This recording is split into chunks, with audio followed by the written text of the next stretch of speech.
Egun on guztioi eta ongi etorriak gaur aurkezpen egingo dugun liburutegiko programazioari buruz.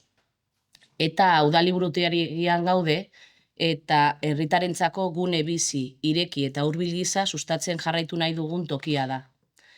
Udal gisa, kultura irisgarri eta parte hartzaile baten aldeko apustua egiten dugu. Eta uste dugu liburutegiak ez dala bakarrik ikasteko eta irakurtzeko lekua. Baizik eta gehiago izan behar duela. Horregatik, gaur programazioa anitza aurkezten dugu. Liburutegiko lantaldeak maitasun handiz diseinatuta, helduentzat, umeentzat eta gaztetxoentzat. Gure helburua argi da, irakurketarikiko maitasuna, hausnarketa, kolektiboa eta belaunaldien sentsibilitateen eta mundua ikusteko moduen arteko topaketa sustatzea. Liburutegi ireki bat nahi dugu, eta nondenek izango duten lekua. Eskerrak eman nahi dizkiot, bihotz-bihotzez liburutegiko lantealdeari, bere konpromiso eta dedikazioagatik, eta datozen astetan programatutako jarduerak emango dizue oraintze Irenek. Irenek usten zaituztet eta berak emango dizue programazioaren berri. Eskerrik asko Ainara.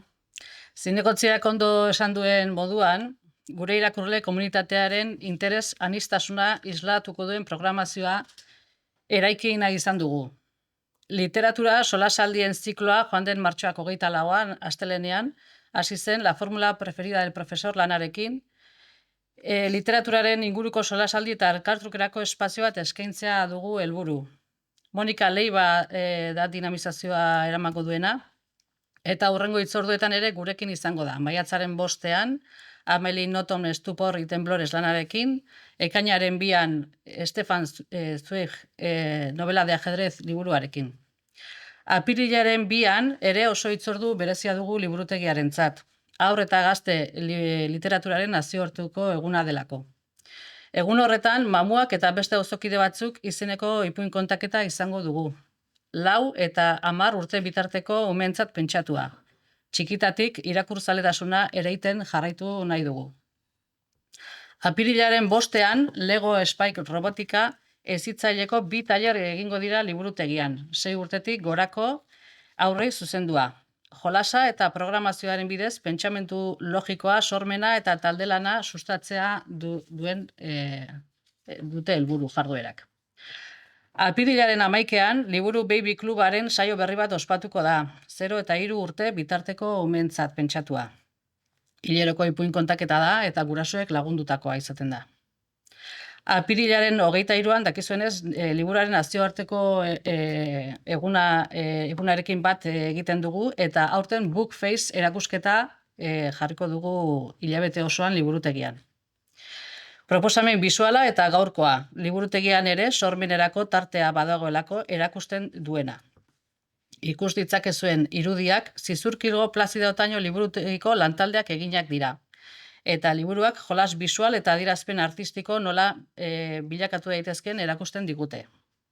Erakusketa hau, publiko gaztearengana hurbiltzeko eta liburutegiak leku estatikoak ez direla erakusteko modu bikaina dela uste dugu. Etengabe aldatzen diren espazioak direlako. Espero dugu eskaintza hauek guztiak ongi hartuak izatea eta herritarrek aktiboki parte hartzea. Eskerrik asko.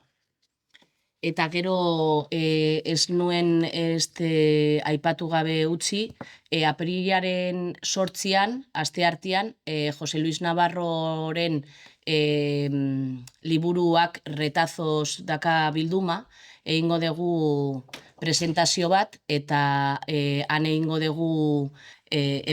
dugu apirilar 8 arratsaldeko 7. Hemen izango da erretazozen liburuak aurkeztea. Aunque egin dugu noizpenka, baina hor daude liburu asko eta beraiek jendia etortzen danean eramango dute bere etxera liburuak erretazozenak. Eta, bueno, eskerrik asko etortxeagatik, eta galderarik bat edo beste dakazue, mila esker etortxeagatik. Mila esker.